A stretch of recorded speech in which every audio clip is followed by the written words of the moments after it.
చంటి పిల్లలకి దాదాపుగా 12 నెలల నుంచి మీరు కనుక పాలు పడుతూ ఉంటే, అది ఆవు పాలు కానీ గేదె పాలు కానీ అందులో ఏదైనా హెల్త్ డ్రింక్ మిక్స్ వేసి ఇస్తే వాళ్ళు ఇంట్రెస్టింగ్గా తాగుతారు కదా అనే ఆలోచన మనకు వస్తుంది.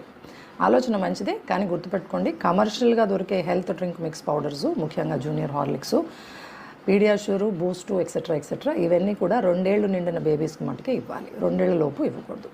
ఇలాంటప్పుడు మీకు 2 ఆప్షన్స్ ఉన్నాయి. ఒకటి ఏంటంటే ఇంట్లో తయారు చేసుకోవచ్చు, లేదంటే 12 నెలల తర్వాత సేఫ్గా ఉండే కొన్ని హెల్త్ డ్రింక్ మిక్స్లు ఇప్పుడు మనకి ఆన్లైన్లో కూడా దొరుకుతున్నాయి.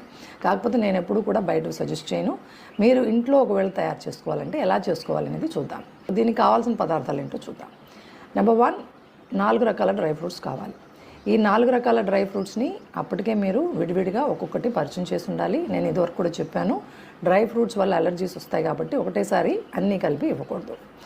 సో ఇలా 4 డ్రై ఫ్రూట్స్ని ఒక చిన్న క్వాంటిటీలో, ఒకటే క్వాంటిటీలో తీసుకోండి. వాటిని డ్రై రోస్ట్ చేసి పెట్టుకోండి. తర్వాత ఓట్స్ కూడా సిమిలర్గా అదే క్వాంటిటీలో తీసుకోవాలి. అది కూడా డ్రై రోస్ట్ చేసి పెట్టుకోండి. ఆ తర్వాత మీరు తీసుకోవాల్సిందంటే మఖానా ఒకవేళ మీరు స్కిప్ చేయాలంటే కూడా చేయొచ్చు. మఖానా కూడా అదే క్వాంటిటీలో చేసుకోండి. డ్రై ఫ్రూట్స్, మఖానా, ఓట్స్ని మనం డ్రై రోస్ట్ చేసి పెట్టుకున్నాం. దీంతో పాటుగా మనకు కావాల్సింది ఏంటంటే ఒక 1/3 or ½ cup of milk powder. అంటే మనం ఈ డ్రై ఫ్రూట్స్ ఏ క్వాంటిటీలో తీసుకున్నామో అదే కప్పులో దాదాపుగా ½ కప్పు మీరు పాల పొడి తీసుకోవాలి. అలాగే తీపి కావాలి అనుకుంటే బెల్లం పొడిని తీసుకోండి. తీపి అవసరం లేదండి. ఒకవేళ మీకు బేబీకి తీపి వేయాలి అంటే షుగర్ బదులుగా బెల్లం పొడి వాడుకోండి. ఈ మొత్తం ఇంగ్రీడియంట్స్ని చక్కగా దేనికదే పౌడర్ చేసుకుని అన్నిటినీ కలిపి జల్లెడ పట్టి ఆ ఫైన్గా వచ్చే మిక్స్ని మీరు బేబీస్కి పాలల్లో కలిపి ఇవ్వచ్చు.